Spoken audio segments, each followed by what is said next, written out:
জানো তো ওখানে গিয়ে অনেক মানুষের সাথে আলাপ হলো। একজন খর্দায় থাকেন, ওনার নামটা যা আমি না ভীষণ আমার ব্রেনলিয়া খেতে হবে মনে হচ্ছে, মেমারি মাঝে মাঝে লস হয়ে যায়। এত মানে উনি খর্দায় থাকেন বাণীচক্রে। মেন ওনার গান হচ্ছে, উনি ক্লাসিক্যাল, ভজন, নজরুলগীতি এরকম শেখান। তা উনি বাণীচক্রে শেখান। তো বাণীচক্রে তখন যারা নামটাই ভুলে যাচ্ছি, একটু শ্যামবর্ণ, এত একটা টিপ পরেন লম্বা, নামটা ভুলে যাচ্ছি। তো তখন মনে হয় কি যে আমি বললাম কি আপনি বাড়িতে শেখান? বললো হ্যাঁ বাড়িতে শেখাই, বাড়িতেও স্কুল হয়। আবার এক ভদ্রলোকের সাথেও, একজন এজেড ভদ্রলোকের সাথেও, হ্যাঁ যিনি মনে হয় আমার সাথে তবলা বাজালেন, উনি মেন গান করেন। বললেন উত্তরপাড়াতেও আমি শেখাতে যাই। আমি আপনি কী গান শেখান?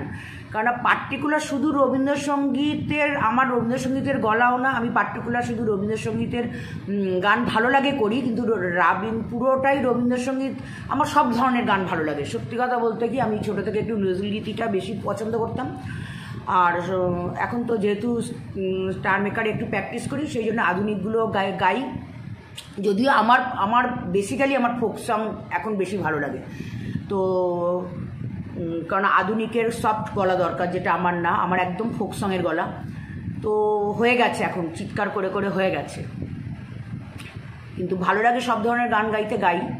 তাতে উনি বললেন এবার না, আমি বললাম ঠিক আছে দুজনেরই মানে ওই দিদিটার নাম্বারটা নিয়ে নিই। ওই ভদ্রলোকের নাম্বার নিয়েছি, উনিও আমার নাম্বার নিলেন। তা মনে হয় কি শিখবো এবারে। এখন আমার না এমন হয়ে গেছে না, কোনো মানে ওই ডেটে আসবে আমার বাড়িতে, আমার যদি কোথাও যাওয়ার থাকে যেতে পারবো না। মানে মনে হয় কি আমি জীবনে এত সবার হাতের মধ্যে ছিলাম না, এখন আমার নিজেকে নিজের মতো করে বাঁচতে ইচ্ছা করে। ওই আবার আসবে ওই দিনকে, আমার কোথাও বেড়াতে থাকলে বেরোতে পারবো না, মানে ওই আটকা, মানে টাইমলি আসবে আটকা। মাঝে মাঝে না এইটা আমার মাথার মধ্যে এখন এটা ঢুকে গেছে। তো জানি না কি করব, শিখতে তো একটা হবেই। তার জন্য এই যে মানে কি বলবো, এটা সত্যি কথাই, আমি যদি না শিখি না আমার চারটাও থাকবে না। তখন গলাটাকে আমাকে তো, আমার এখন এত মানুষ এত সুন্দর সুন্দর, মানে আমি ওখানে মনে হয় মানে কি বলবো খারাপ। ওখানে এত ক্লাসিক্যাল উঁচু দরের সবাই মানে কঠিন কঠিন নজরুলগীতি তারা গাইলেন। আমরা তো বেশিক্ষণ ছিলাম না, 8:30টায় আমরা বেরিয়ে এসেছি, এতটা আসবো। তা অনিমেষকার দৌড় করাইনি শুধু, কারণ আর সারাদিন মিল করে গরমের মধ্যে। তাই বললাম তুমি শুধু বালিখাল থেকে আমাকে নিয়ে নিও, অটো করে তো চলে আসবো, বেকার যেতে হবে না। তো ও তাই নিয়েছিল। তা কিন্তু আবার মনে হয় যদি শিখি তবে আমার গানের গলাটা ঠিক রাখা চার হবে, গানটা নিয়ে বসতে পারবো, রেওয়াজটা নিয়ে বসতে পারবো, শেখারও প্রয়োজন আছে। মানে এখন দোটানায় আমি ভুগছি, কী করবো আমি জানি না। সবাই আমাকে জিজ্ঞেস করছে এটা কী হয়েছে, মাছের তেল পুড়ে গেছে। দেখো এই দাগটাই এখনও সেই বিয়েবাড়ির সময়ে জানুয়ারি মাসে হয়েছিল, এখনও মেলাই নিয়ে দাগটা।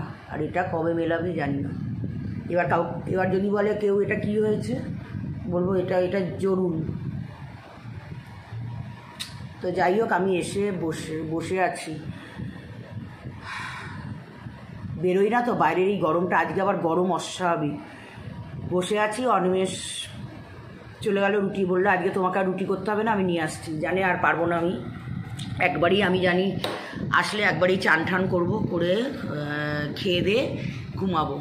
তা দরদিদি তো বললেন একদিন আসলে হবে না, এটা এখানে আসবে। তো আগরপাড়া যেহেতু আমার বাড়ি, শ্বশুর বাড়ি, সেই জন্য আমার প্রবলেম নেই। কিন্তু আবার বেশি সবসময় অনিমেষ না মানে আটকায় না। আমি বুঝি ওর ব্যাপারটা, যে ও কিন্তু মিলের মধ্যে সবার সাথে মিলেমিশে থাকে। আমি কোথাও গেলে ও প্রবলেম, মানে ও ঘরে এসে যেন আমাকে দেখে। এটা কি রোগ বলো তো?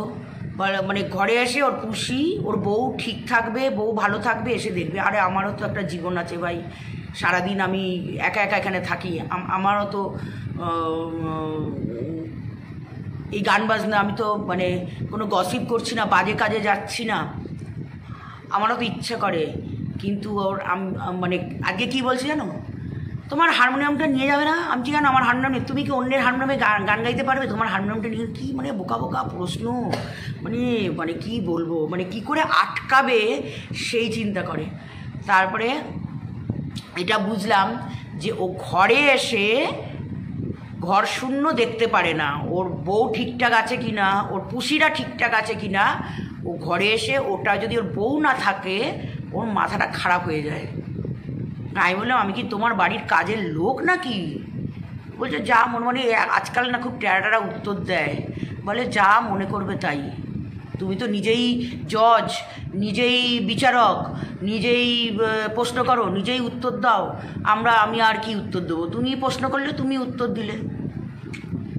এইভাবেই আছি, চলে যাচ্ছে দিন, চলে গেলেই হলো। চারদিকে যা সবার প্রবলেম, যা সবার, আমাদেরও বয়স হয়ে যাচ্ছে, যা রোগ ধরা পড়ছে চারদিকে, যা প্রবলেম হচ্ছে, এই তোমাদের সাথে কথা বলছি, কালকে আমি নাও থাকতে পারি। সেটা মানুষ ভাবে না। কেউ এত হানাহানি, দ্বন্দ্ব, মারপিট। এখন তো কথা বন্ধ মানে ব্লক। এখন অ্যান্ড্রয়েডের যুগে কথা বন্ধ মানে ব্লক। যা ভাই, আমার কাছে কথা, আমি অতীত ঘাটি না, আমি মানে ভবিষ্যতে চিন্তা করি না। আমি বর্তমানে বাঁচতে ভালোবাসি, আমি বর্তমান নিয়ে বাঁচি। এইভাবেই আছি, চলে যাচ্ছে। চলো।